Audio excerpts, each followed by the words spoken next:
வணக்கம் என் உறவுகளுக்கு. இன்று தமிழ்நாட்டில் அதிக பேசப்படையாது கற்பழிப்பு குற்றங்கள் அதிகரித்து வருகிறது. அதனால் என் மக்களும் என் பெண்களும் கொதித்து போய் எழுந்து வந்திருக்கிறார்கள். இதற்கெல்லாம் காரணம் யார் தெரியுமா? நமது தாத்தனும் நமது பாட்டியும், நமது அம்மாவும் நமது அப்பாவும். இவர்கள் செய்து இந்த அரியணையை ஏற்றி 20 ஆண்டு காலமாக சிறப்புடனும் பெருமையுடனும் கற்பழிப்பு கொலை வழக்கு அதிகம் நடந்துகிட்ருக்கு, கள்ள உறவுகளும் அதிகம் நடந்துகிட்ருக்கு. இதுக்கான காரணம் என்னவென்றால் மது, கஞ்சா, அபின், எராயின்.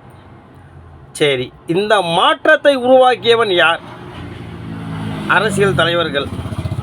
இருபலும் கட்சிகளிலும் இந்த கோர சம்பவங்கள் அதிகரித்தே வருகிறது. அதிமுகவிலையும் இருக்குது, திமுகவிலையும் இருக்குது.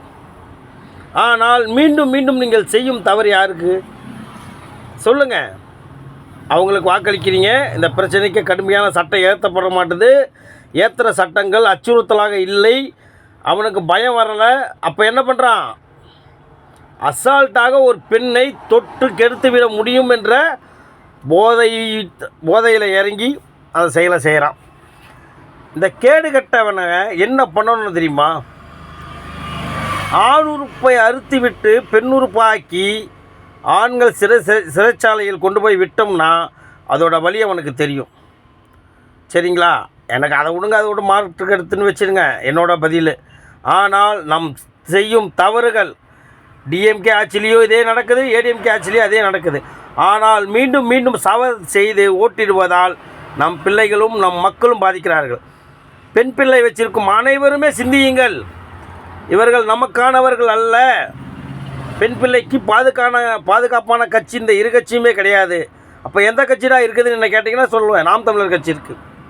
பெண்களுக்கான சம உரிமை கொடுத்து எங்கள் அண்ணன் சொல்கிறார், என் பெண் பிள்ளையை தொட்டால் அவன் நெஞ்சில் பாயும் ஒரு தோட்டம்.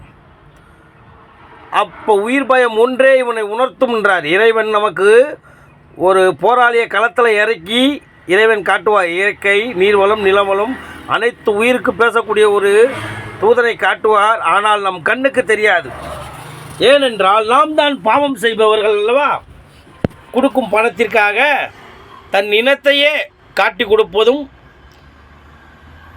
செய்கிற வேலையை செய்யணும்ல. அப்போ நமக்கு இந்த மாதிரி தான் உணர்த்துகிறார். சமூகத்தில் நீராலையும் காட்டிட்டார், வெள்ளத்தாலையும் காட்டிட்டார், பெண்களாலையும் காட்டுறாரு. சிந்தியுங்கள். 2026 அண்ணன் சீமான் வந்தாலே நாடு செழிப்புடனும் இந்த குற்றங்கள் இல்லாமல் வாழும். சிந்தித்து எங்கள் அண்ணன் சீமானுக்கு வாக்களியுங்கள். நன்றி உறவே.